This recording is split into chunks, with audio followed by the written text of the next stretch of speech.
Hi, my name is Pete. Hi, I'm Melissa, and in September 2019, I saved Pete's life when he had an out of hospital cardiac arrest. On the 12th of September in 2019, I was out running in my local area in Telford when I suffered an out of hospital cardiac arrest. I was also going for a run, and where I was running was kind of up a hill. So I was going up the hill as I saw Pete running across the top of the road, and I noticed that he'd sort of slowed down and was stumbling, and then he fell backwards and hit his head. At this point, somebody else had already stopped and they were on the phone to the ambulance. So I'd run over to Pete and noticed that he'd stopped breathing, had to do something, and that's when I started CPR. It's given me a second chance. So shortly afterwards, I started to refer to this as Life Part 2, and it's given me much more opportunity to do things with my family. It makes me really treasure every day that I have, and I've got into a really nice habit at the end of the day of just lying in bed and just thinking back through to all the things that have happened in the day that are quite positive or that I've enjoyed, just to sort of remember them and reflect on them. The only downside is that it's made me a little bit impulsive with wanting to do things or spend money.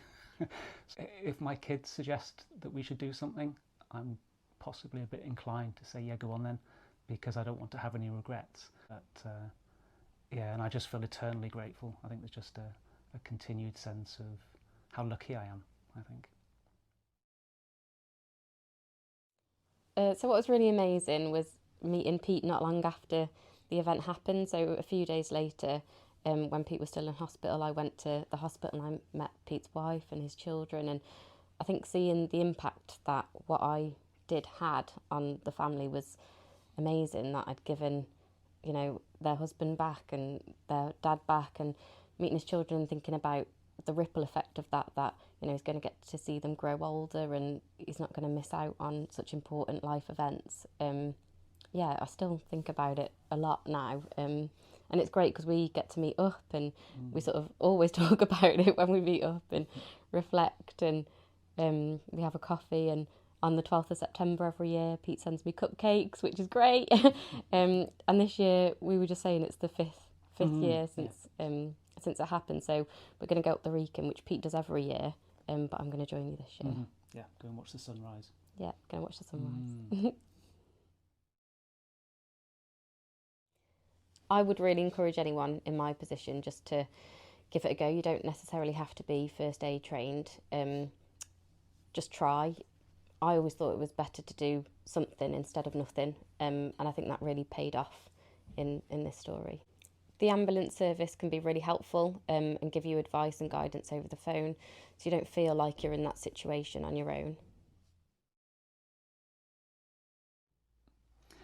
In my case, the person phoning the ambulance service was given directions to find their local AED. And it's really important that any AEDs that are out there in the community are registered on something called the circuit. And the circuit is a system that allows the ambulance service to know where AEDs are, and also has the passcodes for the locked cabinets, so it can allow a passerby to get in to access the AED, because that's crucial to shock and restart the heart.